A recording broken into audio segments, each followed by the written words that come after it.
opening remarks as a keynote speaker of the day. Now I would request His Excellency Ganbold from Dambajav of Mongolia to share his views.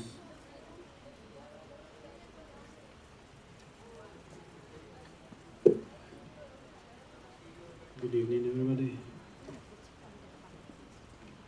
Ambassador, guests, my friends from Gttci, ladies and gentlemen. First of all, I'm happy to be here to participate in this important event, World Environment Day 2023. When we talk about environment, we have to talk about our history and what we've seen so far. So, in case of Mongolia, you're probably aware that we are nomads, and our history closely linked to the name Mother Nature. And it's our lifestyle brings us in everyday touch with nature.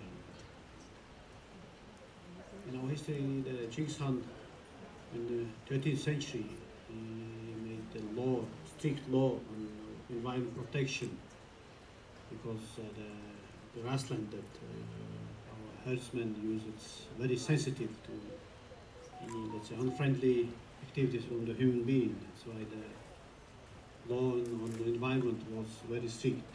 If you put dirt in the river, you will be punished by death. That's how strict the law was at that time. And since we respect our nature, Mother Nature, in the 16th century, the very first protected park in the world was established in Mongolia, and still is protected in Mongolia. Unfortunately, nowadays, due to economic developments, the issue of environment protection is very strict in Mongolia, and we are facing a lot of challenges. And, the mining is one of the big risk challenges that we're facing now. Unfortunately, today Mongolia is facing 60% of Mongolian territory is facing desertification, and to avoid total collapse of the environment structure system, the Mongolian government, along with the president, wrote a national initiative of 1 billion trees to be planted within the near future to stop the desertification and the environmental erosion, because the sandstorm that is created in Mongolia nowadays is reaching all the way to Beijing, Korea and Japan. Can you imagine the sandstorm from Mongolia reaching Tokyo? So we can see how we are closely related. And every 2-3 years, the law of Mongolia on the water is bringing more restrictions on the use of it. In case of Mongolia, we a country which having more than 270 years of the sunny days, so which gives us a good opportunity for us to use the renewable energy as well as the wind energy. And of course, the hydropower is a sense the government is looking forward to develop. And from our experiences of today, we can see that ecological issue is not one thing that a single country can